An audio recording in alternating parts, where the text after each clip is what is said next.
Hello everyone, I welcome you all to Divya career. So students, आज का session है based on units 1 and 2 of module C.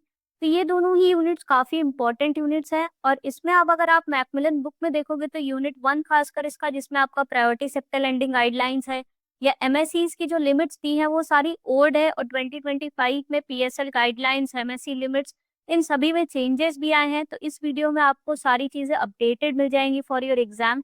तो पूरे video को जरूर से एंड तक देखिएगा और चैनल को जरूर से सब्सक्राइब करके बेल आइकन प्रेस कर दीजिए to get the timely notification of all the uploaded videos. इन सभी वीडियोस की जो पीडीएफ है वो आपको हमारे टेलीग्राम ग्रुप में मिल जाएगी, जिसकी लिंक मैंने डिस्क्रिप्शन बॉक्स में शेयर कर दी है। सो टेलीग्राम ग्रुप जरूर से ज्वाइन कर लीजिए to have an access to all the PDFs. So let's start with our today session. So module C का यूनिट 1 अगर देखेंगे तो ओवरऑल में वो आपका यूनिट 17 होता है, which is the overview of credit management. तो इसको पहले हम लोग स्टार्ट करते हैं। फर्स्ट है इसमें आपका principles of credit. So principal of credit में आपका क्या क्या आता है? प्रिंसिपल ऑफ क्रेडिट में आपका आता है safety of funds, purpose, profitability, liquidity, security and risk spread. ये सारी चीजें आपकी आती है प्रिंसिपल्स ऑफ क्रेडिट में। अगर सेफ्टी ऑफ फंड्स की बात करी जाए, सेफ्टी ऑफ फंड्स का मतलब होता है कि आपके प्रिंसिपल जो आपने इन्वेस्ट किया है, मतलब कि एक्चुअली में जो बैंक है, बैंक के लिए मेन प्रिंसिपल्स क्या हुए कि बैंक ने जो प्रिंसिपल अमाउंट लेंड किया है वो एटलीस्ट सेफ हो, बैंक को जो भी प्रिंसिपल है वो वापस से टाइमली मिल जाए।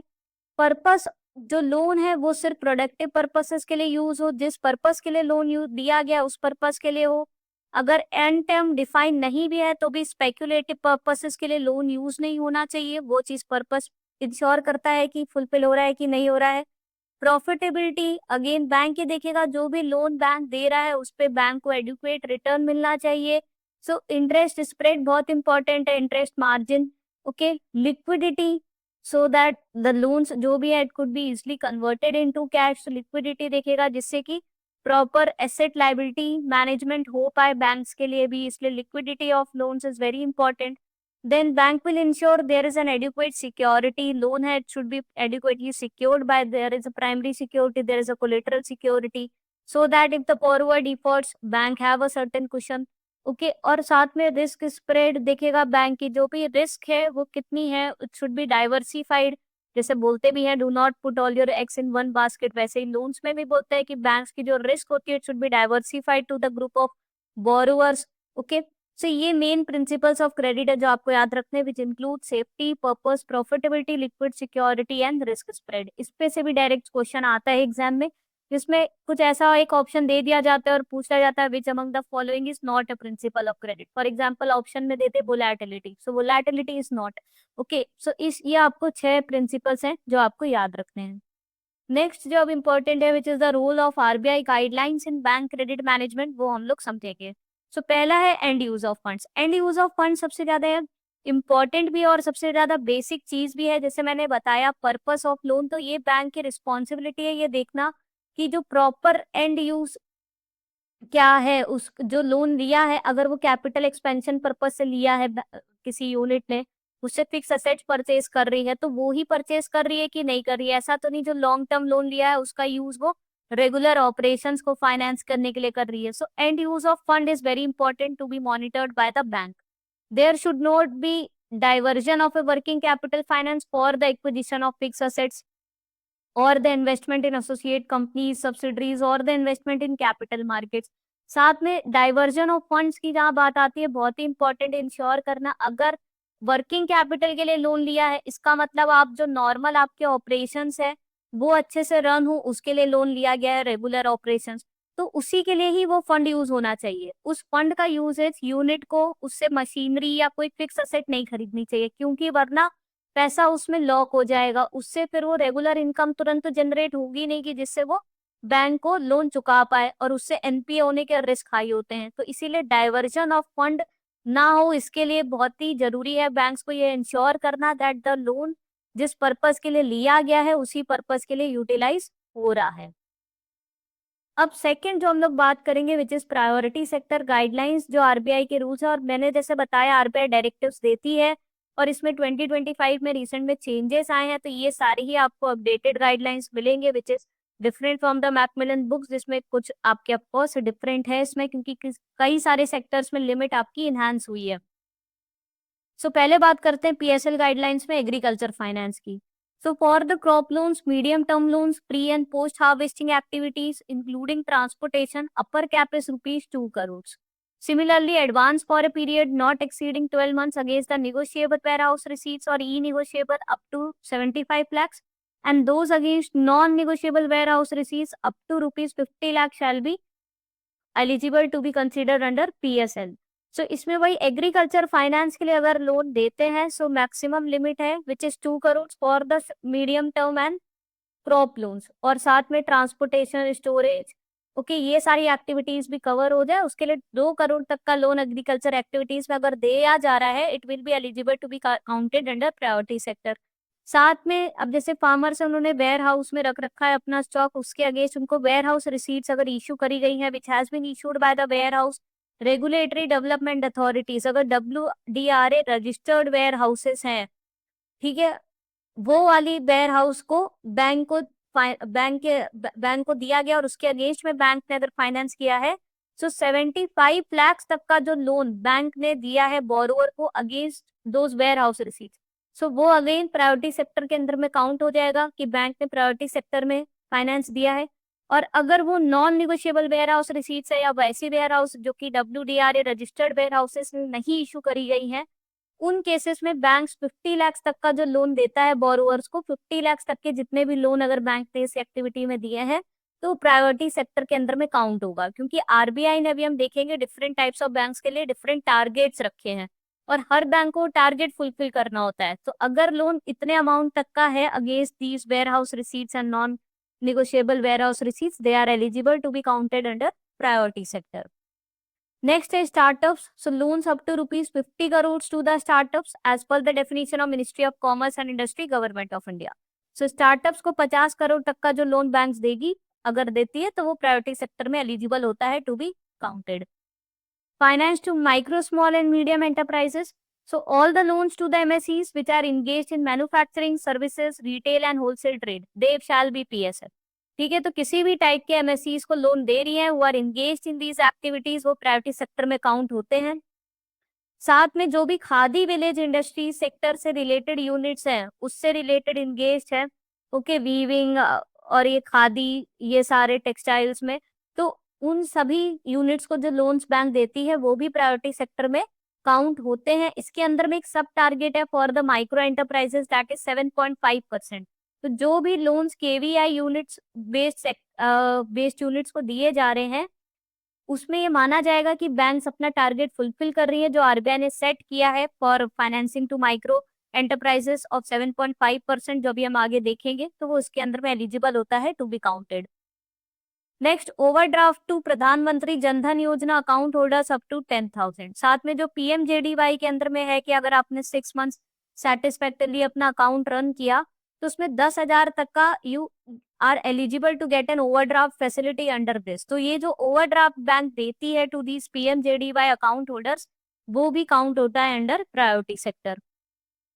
नेक्स्ट, हाउसिंग, जहां पे आप देखोगे न्यू लिमिट्स है, न्यू चेंजेस आए हैं which is different from those given in your Macmillan book, क्योंकि वो 23 का मटेरियल है और ये लेटेस्ट 2025 में रिसेंट चेंजेस आए हैं। Bank loans to the housing sector as per the limits prescribed below are eligible for priority sector classification. तो इसमें आप देख सकते हो, अभी ये हाउसिंग पहले सिर्फ 2 ही कैटेगरीज थी इसमें, okay, loans up to 25-35 lakh. अब इसमें इनहैंस्ड लिमिट्स है और इसमें 3 कैटेगरीज बन गई है depending upon the population of the centre. तो अगर उस सेंटर में अगर बैंक लोन देती है which are having the population above 50 lakh, then loan up to ₹50 lakh is eligible for PSL। साथ में जिस घर के लिए वो लोन दे रही है, there the total cost of that dwelling unit does not exceed 63 lakh. 50 lakh तक का लोन अब एलिजिबल है to be counted under priority sector, provided अगर वो लोन बैंक्स ने दिया है इन दोज एरियाज जहां पे पॉपुलेशन है अबव 50 लाख, ठीक है, और साथ में जो कॉस्ट है उस घर की ड्वेलिंग यूनिट की वो 63 लाख से ज्यादा नहीं होनी चाहिए। If the loan is given to दो centre which are having population between 10 to 50 lakh, वहां पे PSL लिमिट आपकी 45 लाख है, provided maximum cost of that dwelling unit is capped at 57 lakh. To those areas जहाँ पे सेंटर वैसे सेंटर जहाँ पे पॉपुलेशन बिलो 10 lakhs है, वहां पे loan up to 35 lakhs qualifies for the PSL and the cost of dwelling unit shall not exceed 44 lakhs। तो आप अगर कॉस्ट ऑफ ड्वेलिंग यूनिट ना भी याद रखो, but you have to remember the loan limit जो कि इनहैंस्ड लिमिट है फॉर प्रायोरिटी सेक्टर। तो 50 lakhs, 45 lakhs and 35 lakhs, these are the new loan limits, okay, which are eligible to be counted under priority sector depending upon the population of those centers। ठीक है, तो ये population है, इसके according enhanced ये limits है। साथ में अगर आप रिपेयर्स के लिए लोन लेते हो अपने घर के लिए, उसमें वो भी प्रायोरिटी सेक्टर के अंदर काउंट होते थे, जिसकी लिमिट अप टू 6 lakhs कुछ थी, वो भी बढ़ गई है, 6 lakhs 10 lakhs से बढ़ गई है। So again it also depends upon the population of दो सेंटर। अगर वैसे सेंटर में लोन दिया जा रहा है for the repairs of damage dwelling unit, जहाँ पे अगेन पॉपुलेशन अगर 50 lakhs एंड अबव है, तो वहां पे लोन लिमिट इनहांस हो गई अप टू 15 lakhs। तो 15 लाख तक का अगर बैंक लोन देती है for the repairs of houses, that loan is eligible to be counted under priority sector. Loans given in those areas where population is between 10 to 50 lakhs, loan amount up to 12 lakhs is eligible to be reckoned under priority sector. Loans given in those areas which are having population below 10 lakhs, there the loan amount is up to 10 lakhs is eligible to be counted under priority sector। Okay. Next, education loan में भी limit बढ़ गई है। पहले old limit थी इसमें 20 lakhs। पहले education loan जो 20 lakhs तक का बैंक देती थी, they were eligible to be counted under priority sector. इसमें अब अगेन ये भी इनहैंस्ड लिमिट है which is 25 lakhs। So loans given for educational purposes including vocational courses के लिए भी दिए जा रहे हैं, up to 25 lakhs are now eligible to be counted under priority sector. Next, export credit. All the export credit to the borrowers who are engaged in agriculture and MSCs shall be PSL। तो अगर export financing facility bank provide कर दिए in the areas of agriculture and MSc, तो वो सभी PSL के अंदर में काउंट होती हैं। And other export credits which are other than the activities of agriculture and MSE, उसके अपने अलग रूल्स है जो फॉलो करने पड़ते हैं। अभी जो इनहांस सैंक्शन लिमिट है for classifying this export credit under PSL, that is rupees 40 crores per borrower। पहले 25 crores थी, ये भी बढ़ी है। अब export credit up to 40 crores per borrower are eligible to be counted under priority sector. Next, social infrastructure, इसमें भी आपकी न्यू लिमिट्स है। पहले 5 crores थी, ओके, वो 8 crores हो गई है। So loans up to 8 crores per borrower for setting up the schools, drinking water facility and sanitation facility, ये प्रायोरिटी सेक्टर में काउंट होगा। And loans given up to a limit of 12 crore per borrower for building health care facility in tier 2 to 6 centre are eligible to be counted under priority sector. तो ये new limits याद रखनी है। पहले 5 crores थी, अब ये 8 crores हो गई है स्कूल वाटर सैनिटेशन के लिए, और हेल्थ केयर फैसिलिटीज के लिए 12 crores हो गई है। और ये याद रखेगा इन टियर 2 to टियर 6 सेंटर्स के लिए है, नॉट टियर 1। रेन्यूएबल एनर्जी की भी लिमिट इनहांस हुई है। ओल्ड लिमिट 30 crores थी, वो बढ़ के अब 35 crores हो गई है। So bank loans up to 35 crores to the borrower for renewable energy based power generator और public utilities are eligible to be counted under priority sector. और अगर कोई individual household renewable energy के लिए कोई लोन ले रहा है, मतलब अपने घर की छत पे सोलर पार्क है और सोलर पैनल वगैरह लगा रहा है, तो उस केस में लोन लिमिट है 10 lakhs पर बोरोवर। ये पुरानी वाली है, ये अभी भी सेम है। इंडिविजुअल हाउस होल्ड के लिए पहले भी 10 lakhs पर बोरोवर थी, न्यू लिमिट भी 10 lakhs पर बोरोवर है। बट अगर पब्लिक यूटिलिटीज लार्ज स्केल पे बड़े वाली कुछ रेन्यूएबल एनर्जी पावर जनरेटर्स वगैरह लग रहे हैं, तो उसमें 30 crore से बढ़ाकर 35 crores कर दी गई है। ओके, अदर्स की कैटेगरी में और क्या क्या आ जाएंगे? Loans not exceeding 1 lakh per borrower provided directly by the banks to the individuals and self help groups, provided the borrower's household income in the rural area does not exceed 1 lakh, in non-rural area does not exceed 1.6 lakhs। Okay, so अगर self help group joint liability group को दे रहे हैं, so 1 lakh पर borrower is the loan limit। साथ में उसमें एक criteria है कि उनकी income it shall not exceed 1 lakh if they belong in rural area and 1.6 lakh if they belong to non-rural areas। Loans not exceeding 2 lakhs provided by the banks to self-help groups, joint liability groups for the activities other than agri और MSE. अगर यही self help group और किसी activity के लिए loan ले रहा है except for the agriculture and MSC based activity, तो up to 2 lakhs loan given to the self help groups are eligible to be counted under priority sector. Loans to distressed person not exceeding 1 lakh per borrower to prepay their debt to non institutional lender. तो कई बार हम लोग देखते हैं farmers वगैरह उनके पास proper documents नहीं होते हैं, तो वो मनी लेंडर से लोन ले लेते हैं काफी हायर रेट ऑफ इंटरेस्ट पे। तो उन मनी लेंडर्स को वो ये लोग लोन चुका पाए, उसके लिए बैंक से जो ये लोन लेते हैं तो उन्हीं को कहेंगे डिस्ट्रेस्ड पर्सन, जो कि जिन्होंने हाई रेट ऑफ इंटरेस्ट पर मनी लेंडर से लोन ले लिया, वो चुका नहीं पा रहे हैं, तो उनका लोन लिमिट है 1 लाख। तो ऐसे लोगों को जो बैंक लोन देती है up to 1 lakh, okay, they are eligible to be counted under priority sector. अब ये जो आपकी टेबल है तो वो आप देखिए बहुत ही ज्यादा इंपॉर्टेंट है and you can expect direct questions on this table.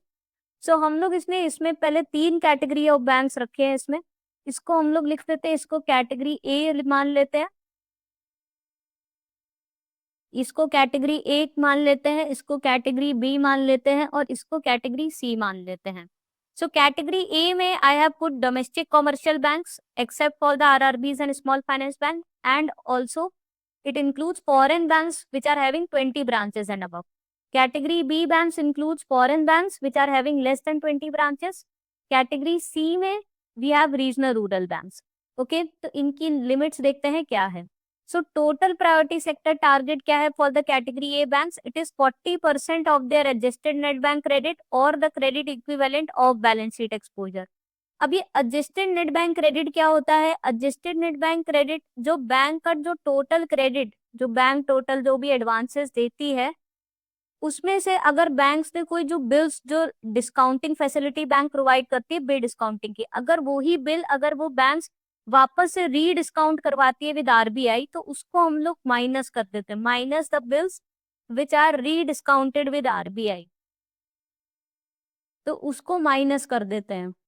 तो इसके बाद जो आता है we get the net bank credit. अब इसके बाद हम लोग कुछ प्लस माइनस एडजस्टमेंट्स इसमें करते हैं, जैसे कुछ ऐसे लोन्स जो प्रायोरिटी सेक्टर में काउंट होते हैं, कुछ आउटस्टैंडिंग डिपॉजिट जो आपके आरआईडीएफ फंड में है, ओके, तो वो सब इसमें एडजस्टमेंट्स होते हैं, and after doing the adjustments you get the adjusted net bank credit.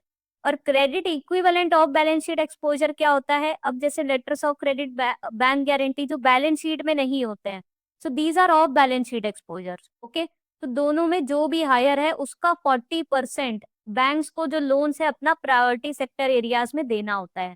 सो आपको याद रखना, overall target for the category A banks is 40%, for category B banks also it is 40%। साथ में इनके पास एक ये रिलैक्सेशन भी है कि जो 32% out of 40% they can lend it towards export, क्योंकि ये मेनली फॉरेन बैंक्स है, छोटी फॉरेन बैंक्स है जिनकी 20 से कम ब्रांचेस हैं, तो वो उतना ज्यादा हर एक सेक्टर के लिए टारगेट फुलफिल नहीं कर पाएगी। तो इसलिए इनका ये मान लिया है कि चलो ओवरऑल तो इनको भी 40% इनकी लेंडिंग प्रायोरिटी सेक्टर में होनी चाहिए, जिसमें 32% they could lend towards export, तो वो एक्सपोर्ट फाइनेंसिंग कर सकते हैं। रिमेनिंग 8% जो है वो किसी भी प्रायोरिटी सेक्टर पे लोन दे सकते हैं। अब उसमें चाहे एग्री को दे रहे हैं, चाहे माइक्रो को दे रहे हो, चाहे वीकर सेक्शन। तो इसीलिए आप देखिए डिफरेंट डिफरेंट सेक्टर्स के इनके अलग अलग टारगेट्स नहीं मेंशन है, नॉट एप्लीकेबल है, क्योंकि 8% जो है वो किसी भी सेक्टर को वो लोन दे देंगे जो भी प्रायोरिटी सेक्टर में आ रहा है, उसके लिए डिफरेंट टारगेट्स नहीं है। और 32% मैक्सिमम 40 में 32% वो एक्सपोर्ट फाइनेंसिंग की तरफ दे सकते हैं। Category C banks includes regional rural banks. इनके लिए आप ओवरऑल टारगेट देखोगे higher in comparison to other banks, क्योंकि इनको सेट ही किया गया था वीकर एरियाज में, रूरल एरियाज में लोन देने के लिए। साथ में इनके में एक एडिशनल चीज क्या है? Lending to medium enterprises, social infrastructure and renewable energy shall be record for priority sector up to 15%। मतलब अगर वो लोन देते हैं टू मीडियम एंटरप्राइजेस, या हमने जो सोशल इंफ्रास्ट्रक्चर देखा था, स्कूल्स, ड्रिंकिंग वाटर, इन सब पर्पसेस के लिए दे रहे हैं, या रिन्यूएबल एनर्जी पर्पस के लिए दे रहे हैं, तो इनका टोटल 15% काउंट होगा। इसका मतलब है कि बाकी एग्री और माइक्रो एंटरप्राइजेस इस तरफ इनका लोन ज्यादा फ्लो होना चाहिए। ओवरऑल टारगेट 75 में 15% इन तीनों पर्पस में काउंट होगा। सो रिमेनिंग 60% जो उनका लोन बचता है वो बाकी सेक्टर्स की तरफ इनका फ्लो होना चाहिए। एग्रीकल्चर के लिए कैटेगरी ए बैंक्स की लिमिट है 18%, जिसमें अगेन एक सब टारगेट है कि जो एग्रीकल्चर की तरफ 18% फ्लो होना चाहिए लोन, बट उसमें भी जो मार्जिनल और स्मॉल कैटेगरी के फार्मर्स है उनकी तरफ 10% का फ्लो होना चाहिए। रीजनल रूरल बैंक के लिए भी सेम है, 18% ओवरऑल है फॉर एग्रीकल्चर, उसमें सब टारगेट 10% है।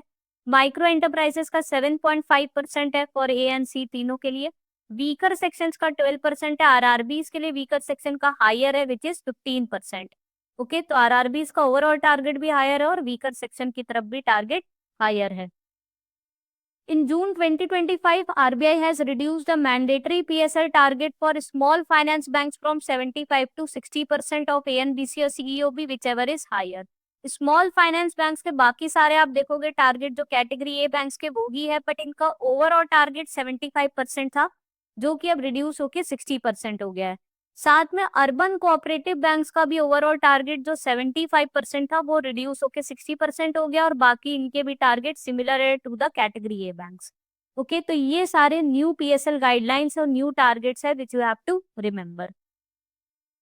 नेक्स्ट हम लोग इसमें बात करेंगे अपॉन अबाउट एमएसएमईडी एक्ट, जिसमें हम लोग मेनली सिर्फ फोकस करेंगे एमएसएमई क्लासिफिकेशन क्राइटेरिया पे, क्योंकि ये न्यू इनहैंस्ड लिमिट्स है एप्लीकेबल फ्रॉम 2025, जो अगेन आपको मैकमिलन बुक में नहीं देखने को मिलेंगी।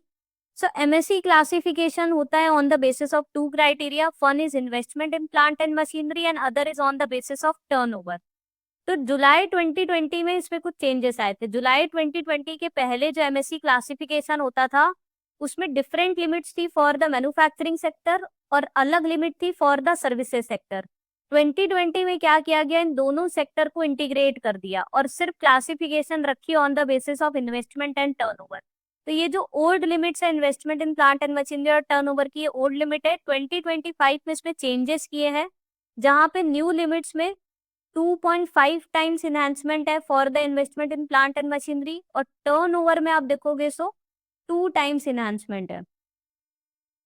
सो आपको न्यू लिमिट्स याद रखनी है, क्योंकि जो भी क्वेश्चन आएगा आपको answer on the basis of new limits mark करना है।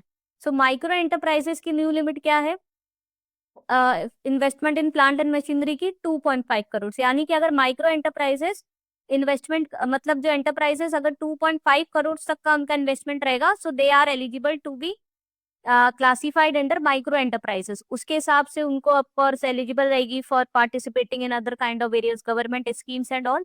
और टर्न ओवर उनका shall not exceed 10 crore, 10 over limit है 10 करोड़ की। स्मॉल एंटरप्राइजेस की इन्वेस्टमेंट लिमिट है 25 करोड़ की, टर्न ओवर लिमिट 100 करोड़।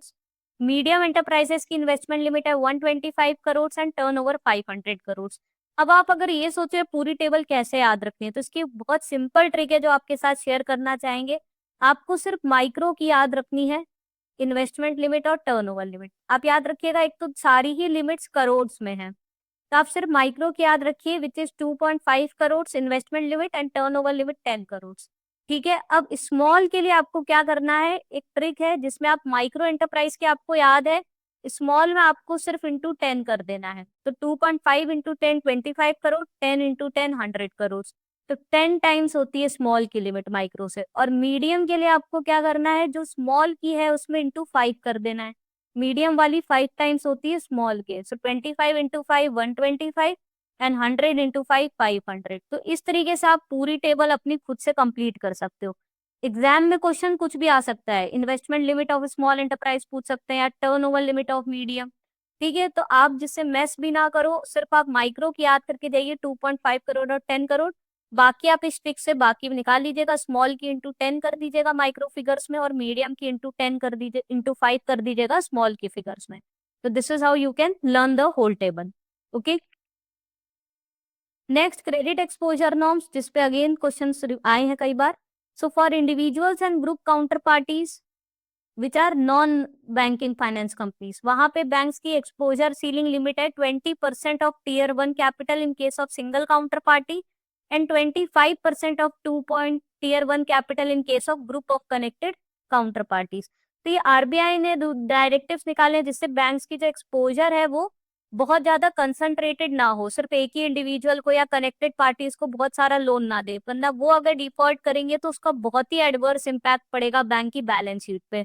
इसलिए इसकी लिमिट रखी गई है 20% से ज्यादा एक्सपोजर नहीं लेना है किसी भी एक इंडिविजुअल को लोन देने में, और अगर कनेक्टेड पार्टीज भी है तो 25% से ज्यादा एक्सपोजर नहीं लेना है। सिमिलरली एनबीएफसी के लिए भी वही है कि सिंगल एनबीएफसी पे बैंक का exposure should be restricted to 20% of the bank tier 1 capital and for the group of connected NBFC के लिए exposure is limited to 25% of tier 1 capital. तो ये क्रेडिट एक्सपोजर नॉर्म्स है जिनसे डायरेक्ट क्वेश्चन आते हैं, this you have to remember.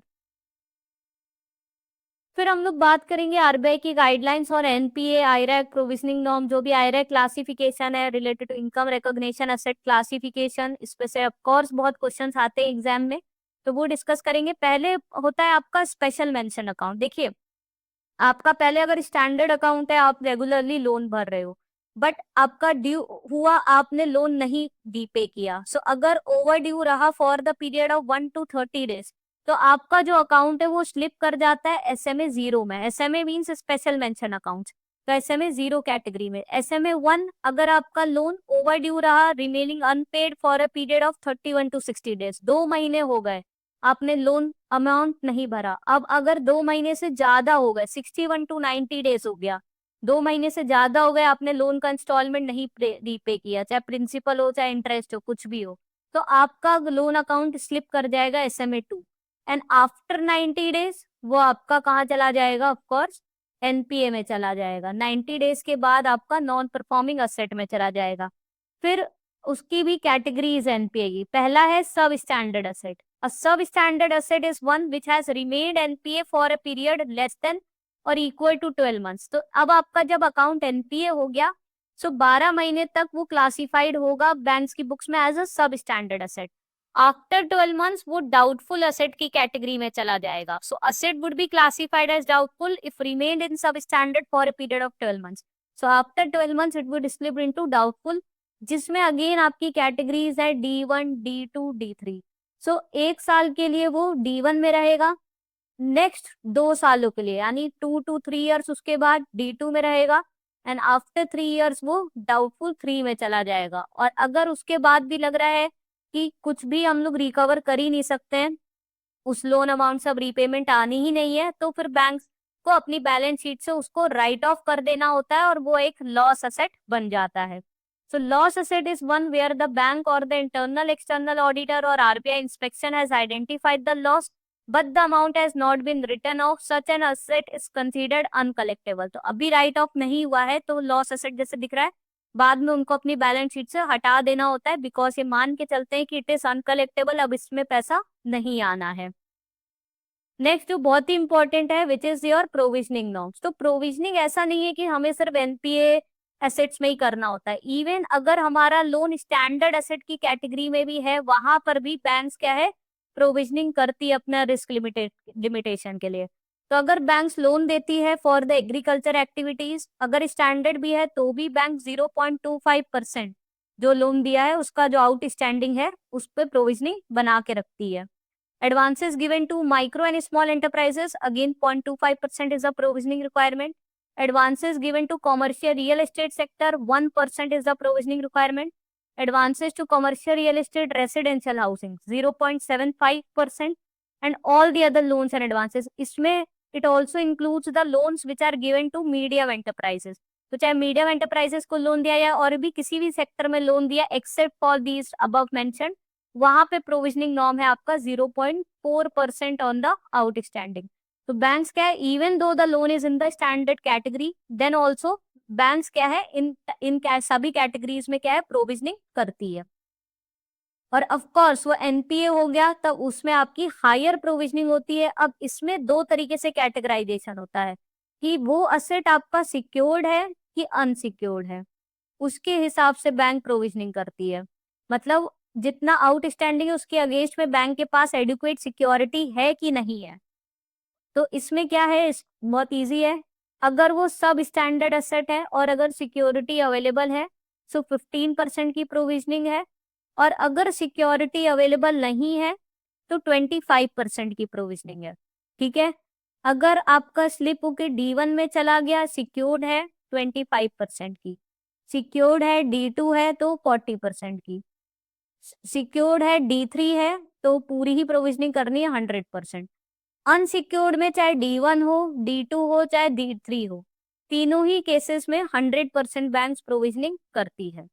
ठीक है, तो बस इतना सा है जो आपको याद रखना है। सब स्टैंडर्ड सिक्योर्ड 15%, सब स्टैंडर्ड अनसिक्योर्ड 25%, देन सिक्योर्ड के तीनों याद रखिए 25, 40 एंड 100, और अनसिक्योर्ड में तीनों ही 100 है।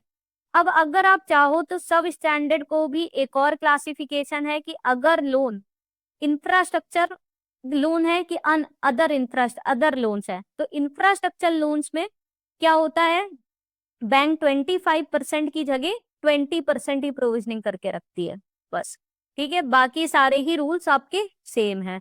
तो वही ये टेबल में दिखाया गया है, जो आपको हो सकता है पढ़ने में डिफिकल्ट लगे, बट अगर आप पढ़ोगे वो ही सेम चीज है जो अभी आपको बताई गई है। ओके,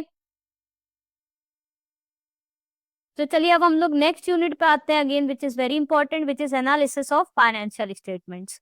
सो कंपनीज एक्ट के अकॉर्डिंग जो बैंक्स है, बैंक्स क्या है, मतलब कोई भी कंपनी है, कोई भी यूनिट है, बैंक नहीं, कोई भी कंपनी, यूनिट, कोई भी फर्म, उनको कुछ फाइनेंशियल स्टेटमेंट्स बनाने रहते हैं। फाइनेंशियल स्टेटमेंट्स में क्या क्या आएगा, जो मैंडेटरी स्टेटमेंट्स है, it includes balance sheet at the end of financial year. तो आप देखते हो ये बनती है एज ऑन 31 मार्च, और जो भी आपका ईयर रहता है उसके हिसाब से बनती है। It reflects the assets and liability as on the date. फिर सेकंड फाइनेंशियल स्टेटमेंट होता है profit and loss account for the full financial year. ये फॉर द पीरियड का होता है, क्योंकि पूरे साल का आपका शो करता है। सो ये आप पूरे साल का बनाते हो for the financial year. Balance sheet asset liability 31 मार्च में जो है वो रिफ्लेक्ट करती है। प्रॉफिट एंड लॉस आपका इनकम एंड एक्सपेंडिचर पूरे साल का रिफ्लेक्ट करता है, इसलिए इसको फॉर द फाइनेंशियल ईयर कहते हैं। सिमिलरली कैश फ्लो स्टेटमेंट आपका जो भी कैश इनफ्लो आउटफ्लो ये पूरा शो करता है again for the full financial year. Then there is a statement of changes in equity. ये अलग एक फाइनेंशियल स्टेटमेंट बनाना रहता है अगर शेयर होल्डिंग पैटर्न में बहुत ज्यादा चेंजेस आए हैं, कंट्रोलिंग इंटरेस्ट वो सब, ठीक है, तो वो उसका अलग स्टेटमेंट शो करना रहता है। और साथ में एक्सप्लेनेटरी नोट्स, फुट नोट्स देने पड़ते हैं। अगर आप किसी भी कंपनी की देखोगे फाइनेंशियल स्टेटमेंट, तो एक्सप्लेनेटरी नोट्स दिए रहते हैं जहाँ पर कौन सा डेप्रिसिएशन मेथड यूज किया है, ठीक है, वो सारी चीजें, ऑपरेटिंग लीज है, फाइनेंशियल लीज है, वो सारी चीजें आपके एक्सप्लेनेटरी नोट्स में मिलती है, which forms a part of document. So these are the main 4 financial statement, balance sheet, PL account, cash flow statement and statement of changes in equity, और साथ में एक्सप्लेनेटरी नोट भी देना रहता है। इसमें हम लोग मेनली बात करेंगे आज की क्लास में रेशियो एनालिसिस पे, क्योंकि यही एक मेन टॉपिक है इस चैप्टर में, जिससे मेनली क्वेश्चंस आते हैं, डायरेक्ट फॉर्मुलेस भी आते हैं और छोटे से न्यूमेरिकल भी आते हैं, जिसमें आपको सिर्फ फॉर्मूला पुट करके आंसर निकालना रहता है। तो इसमें पहले बात करेंगे लिक्विडिटी रेशियो की। लिक्विडिटी रेशियो में आपके मेन तो वैसे कई होते हैं, अब आपके सिलेबस में उतना दिया नहीं है, तो जैसे आपका करंट रेशियो है, लिक्विड रेशियो है, ओके, कैश रेशियो है, 3 तरीके के होते हैं। तो इसमें मेनली आपका करंट रेशियो दिया है, which indicates the liquidity, the ability to meet the commitment in time. Current ratio is denoted by current assets to current liability. Current assets वो एसेट्स जो कि कैश में कन्वर्ट हो जाए इन 1 ईयर।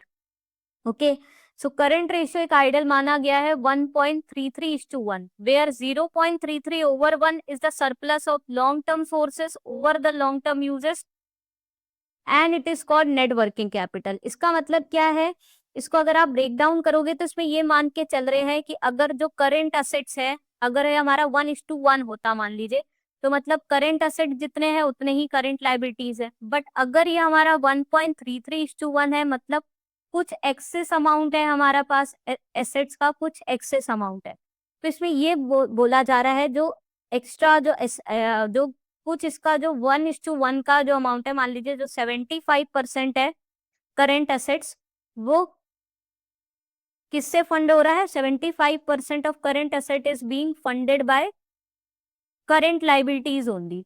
बट जो remaining 25% है current asset का, that is being funded by long term sources. Okay, and this is called the net working capital.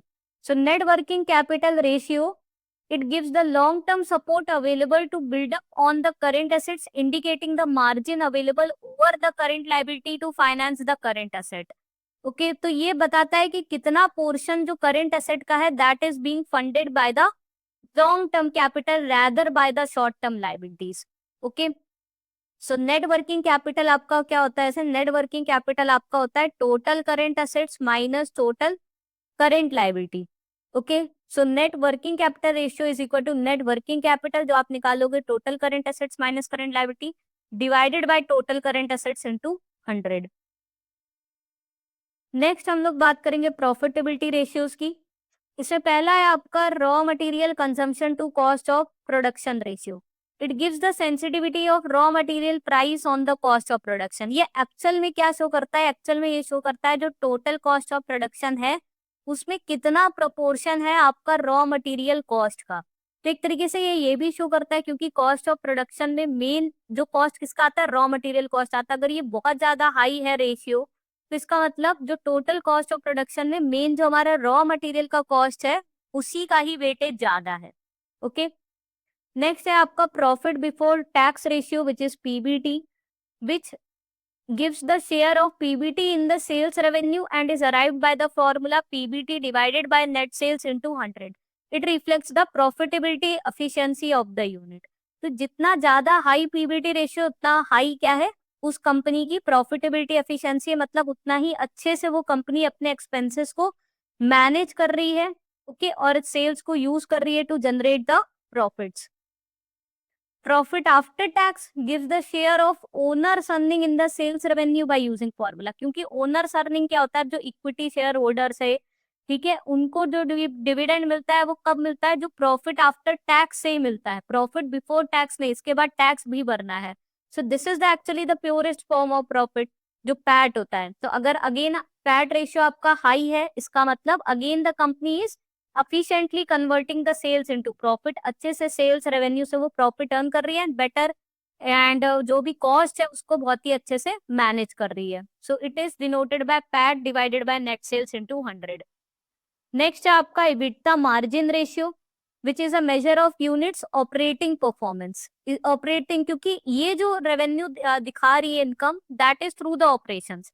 तो इसमें हम लोग ने बाकी जो उसके एक्सपेंसेस है, जैसे interest expenses, depreciation, tax, amortisation cost, उसको अकाउंट इन नहीं करते हैं। इसीलिए इसमें हम लोग कैसे कैलकुलेट करते हैं, पैट आपका डायरेक्टली प्रॉफिट आफ्टर टैक्स आप निकालते हो, तो उसमें आप ये सब माइनस करते हो, interest, depreciation, tax, amortisation. But here we are taking into account EBITDA.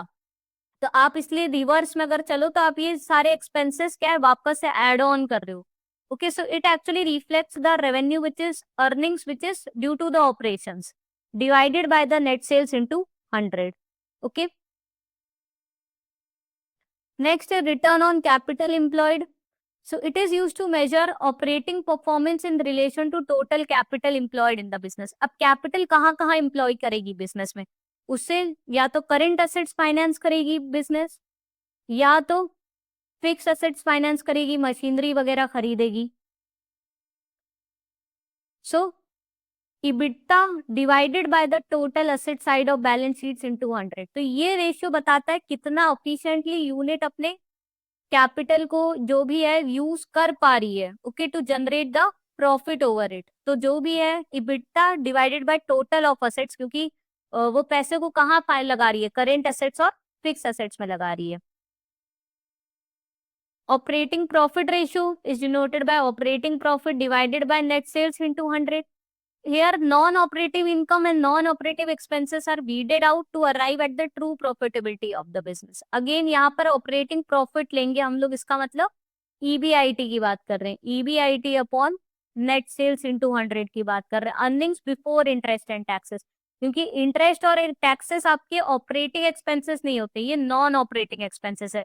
तो इससे आपको ज्यादा क्लियर पिक्चर पता चलती है कि बिजनेस कितना एफिशिएंटली अपने ऑपरेशंस को रन कर रही है।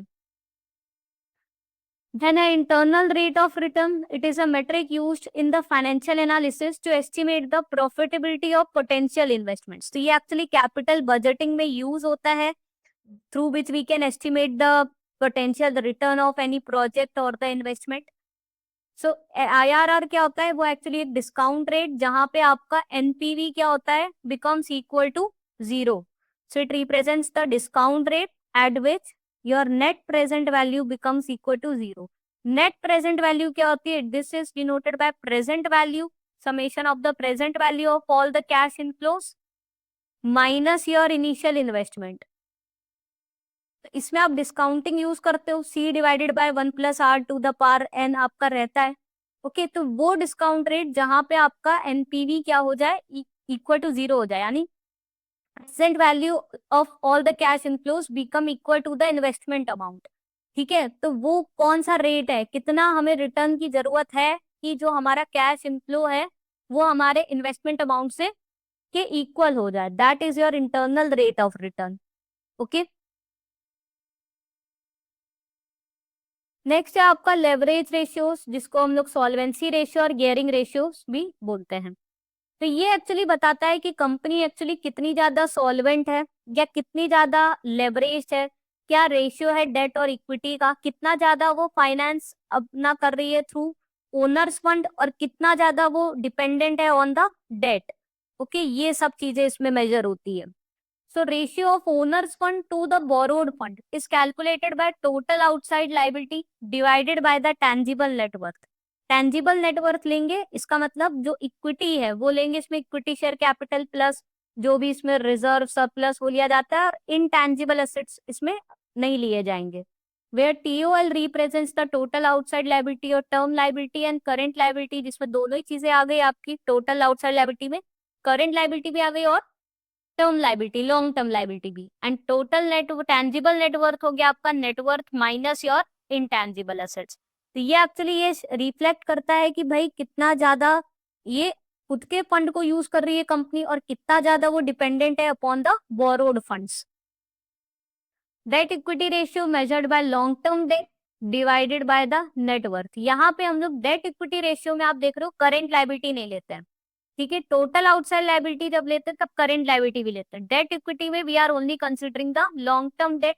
So it actually indicates the solvency of an existing company, कि कितनी ज्यादा वो सॉल्वेंट है कंपनी। ओके, बहुत ज्यादा डेट है तो वो काफी रिस्की भी हो सकता है, बिकॉज अगर कंपनी के ऑपरेशन सेल डाउन हुई तो फिर वो डेट रीपे नहीं कर पाएगी, और फिर वो कंपनी क्या है, इंसॉल्वेंट हो सकती है, बैंकरप्ट हो सकती है। इसीलिए जरूरी है कि एक आइडियल रेशियो मेंटेन होना चाहिए कंपनी। इसीलिए बैंक ये देखती है डेट इक्विटी रेशियो कहीं एक्सीड ना हो आइडियल रेशियो से बिफोर फाइनेंसिंग एनी यूनिट, क्योंकि अगर वो एक्सीड हो रहा है इसका मतलब कंपनी बहुत ज्यादा बोरोड फंड्स के बेसिस पे ही अपने काम चला रही है, which is why it is also known as double-edged sword also.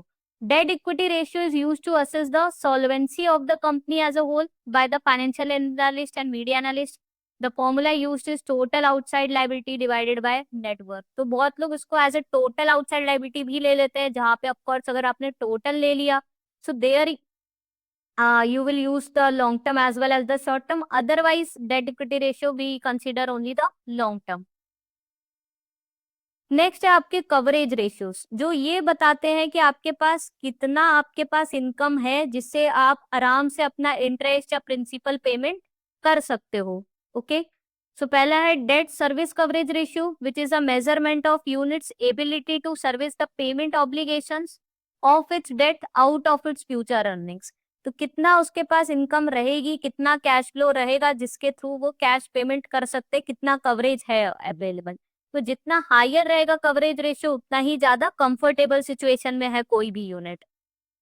So net DSCR it is calculated as cash accruals which is net profit plus non cash expenses, यानी कि PAT of profit after tax plus non cash expenses में जैसे आपका depreciation amortisation आ गया तो वो add कर देंगे हम लोग, divided by all the instalments of your term loan,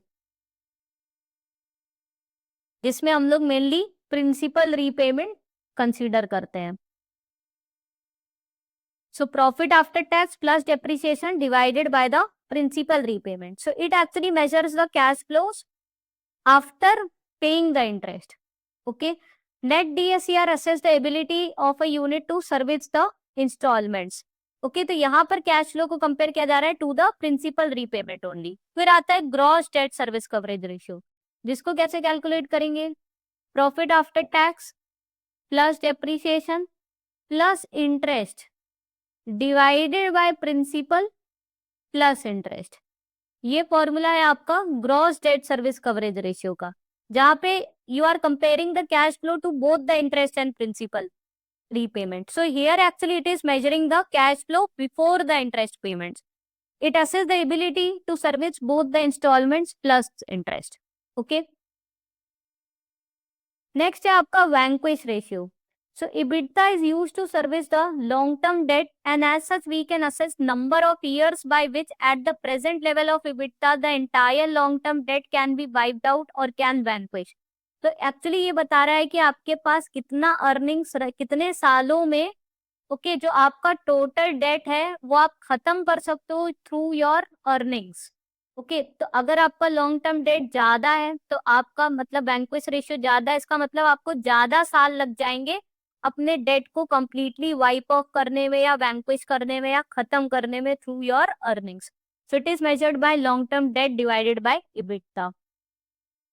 next है इंटरेस्ट कवरेज रेशियो। अब जो हम लोग डेट सर्विस कवरेज रेशियो देख रहे थे वहां पे प्रिंसिपल प्रिंसिपल प्लस इंटरेस्ट दोनों ले रहे थे। इंटरेस्ट कवरेज रेशियो में just you are taking into account interest on the borrowing, so it helps to know how much coverage, या मतलब कितना यूनिट के पास है, एबिलिटी है, कितनी एबिलिटी कंपनी की है कि वो आराम से अपनी ईबीआईटी से यानी कि ऑपरेटिंग इनकम से अपनी इंटरेस्ट को रीपे कर पाए। ईबीआईटी भी लिख सकते हो और इसमें आप ईबीआईटी डीए भी ले सकते हो, which is earnings before interest depreciation tax and amortisation, okay, which is actually the measure of your operating income only. So EBIT DA divided by EBITDA divided by the interest on the borrowings. Next step, fixed asset coverage ratio. It is arrived at to know the value of the security as a number of times of debt. It is used to assess how many times the debt is secured by fixed assets. मतलब जो आपका total loan है वो कितना ज्यादा secured है through the fix assets. Okay, so written down value of fix assets under charge divided by outstanding in the term loan the fix asset secure. मतलब जो टोटल टर्म लोन कितना बचा हुआ है जिस जो कि सिक्योर्ड है, ओके, कितना प्रपोर्शन सिक्योर्ड है। Okay, next is security margin coverage ratio. Here we take the perspective from the security side and use to assess the cushion of security available. Fixed assets में actually we are taking the perspective from the debt side.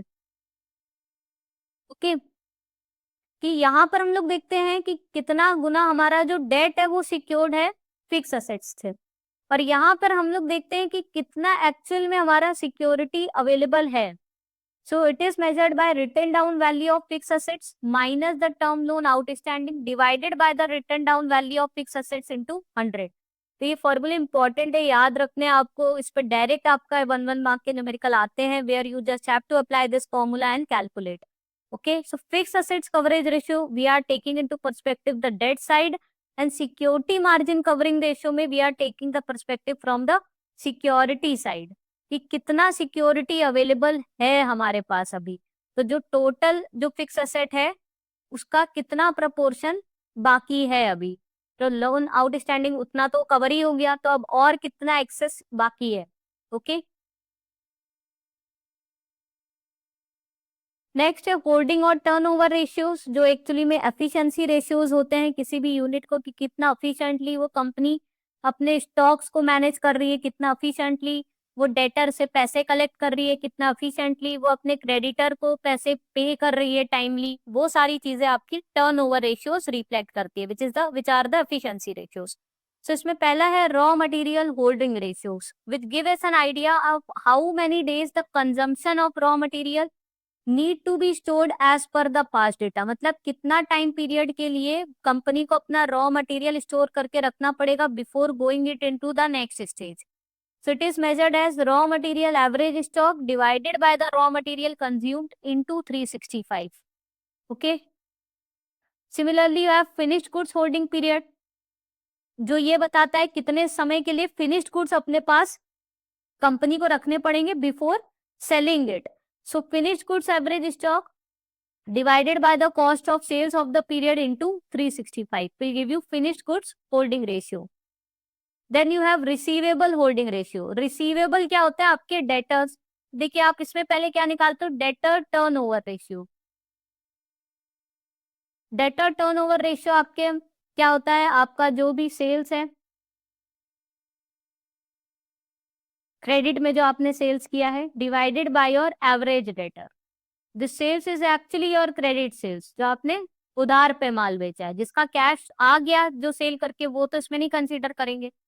Okay, तो कितना जो आपका time आपको मतलब अब लग रहा है कि ये आप जो डेटर है वो सेल्स में कन्वर्ट हो जाए जिनसे आपका पैसा निकल है, तो उसके लिए आप रिसीवेबल होल्डिंग रेशियो निकालते हो, जहां पर आप एक्चुअली क्या करते हो 365 divided by the turnover ratio, तो वो आपका आ जाता है receivable holding ratio. Okay, so 365 divided by DTR करो, या इसको ऐसे लिख लो average level of debtor divided by gross sales into 365. This is actually not the gross sale, this is actually the credit sales. Okay. Next है payable holding ratio. यहाँ पर कितना समय आपको लगता है, ओके, कितना समय लगता है अपना जो अपने क्रेडिट में आपने सामान खरीदा है उसका पैसे चुकाने में आपको क्रेडिटर को, या कितना क्रेडिट पीरियड आपको सप्लायर से मिल रहा है। Okay, so payable holding ratio is measured as average level of creditor divided by purchases into 365। वैसे अगर आप क्रेडिटर टर्नओवर रेशियो निकालो, सो क्रेडिट आपका purchases divided by average creditors, और फिर आपको पेबल होल्डिंग रेशियो निकालना है या क्रेडिटर होल्डिंग रेशियो निकालना है। So you can do it just 365 divided bye creditor turnover ratio. Okay, तो वही सेम चीज ही लिखी है। स्टॉक टर्नओवर, कितना एफिशिएंटली अपने इन्वेंट्री को मैनेज करिए, कितना जल्दी जल्दी उसका स्टॉक सेल हो रहा है, कितना जल्दी उसका स्टॉक सेल्स में कन्वर्ट हो रहा है। ठीक है, वही है, इनमें भी यही था, कितना जल्दी, कितनी बार उसके डेटर उसको पेमेंट कर रहे हैं, कितनी बार उसके क्रेडिटर को वो पेमेंट कर रहा है। ठीक है, stock turnover ratio is indicator of movement of inventory and explain how many times the inventory is turned into turnover, कितनी बार आपकी इन्वेंट्री सेल्स में कन्वर्ट हो रही है। So net sales divided by average inventory. यहाँ पर एक्चुअल में जब हम कैलकुलेशन करते हैं, instead of net sale we take into account cost of goods sold divided by average inventory. Sales ना लेकर वैसे कॉस्ट ऑफ गुड्स सोल्ड लिया जाता है, where cost of goods sold is calculated as opening stock plus purchases plus direct expenses minus closing stock. तो हम लोग वैसे नेट सेल्स ना लेकर we take into consideration cost of goods sold by calculating stock turnover ratio and divided by average inventory. Average inventory क्यों देते हैं, क्योंकि इन्वेंट्री का फिगर हमें मिलता है बैलेंस शीट से, बैलेंस शीट बनाई जाती है as on the date, but जो ऊपर हम लोग सेल्स की फिगर दे रहे हैं या कॉस्ट ऑफ गुड्स सोल्ड, ये हम लोग पीएल स्टेटमेंट से लेते हैं जो फॉर द फुल पीरियड होता है। इसीलिए इस इनकंसिस्टेंसी को हटाने के लिए we take into consideration average inventory which is opening inventory plus the closing stock divided by 2, ये लेते हैं which is the average inventory. Okay, so student that's all for today session, जहाँ पे हमने मेन 2 यूनिट अपने module C के करे जिससे मैक्सिमम क्वेश्चंस आते हैं। अगर आपको पसंद आया हो सेशन, जरूर से लाइक करके सब्सक्राइब कर दीजिएगा चैनल को और बेल आइकन प्रेस कर दीजिएगा to get the timely notification of all the videos. इन सभी वीडियोस की पीडीएफ आपको हमारे टेलीग्राम ग्रुप पे मिल जाएगी, उसकी लिंक मैंने डिस्क्रिप्शन बॉक्स में शेयर कर दी है। So do join the group to get the access to all the PDFs. See you in the next session. Thank you.